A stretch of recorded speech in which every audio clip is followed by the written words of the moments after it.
Next, I'll demonstrate the whipped back stitch. You can see numbers marked below, showing strand count for each line.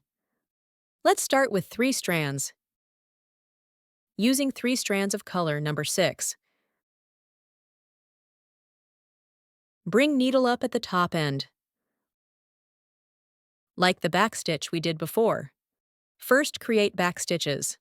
As the foundation, come up a short distance ahead. Take it back down. Again, come up ahead. Return and take it down. Keep stitch length consistent for smooth and even lines. After the back stitches, move needle to top and bring it up. Whip under the back stitches. Watch thread tension while whipping. Avoid pulling too tight and sinking stitches, or too loose causing distortion. Final stitch down. Let's look at the result.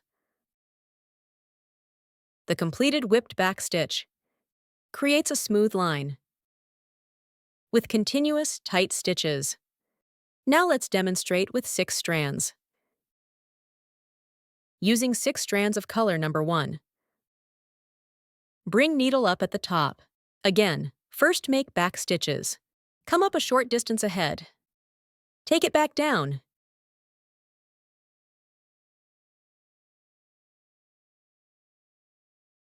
Take it down.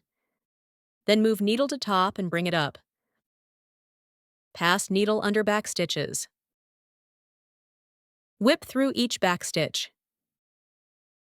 Complete remaining line following these steps. Final stitch down. Let's look at the finished result.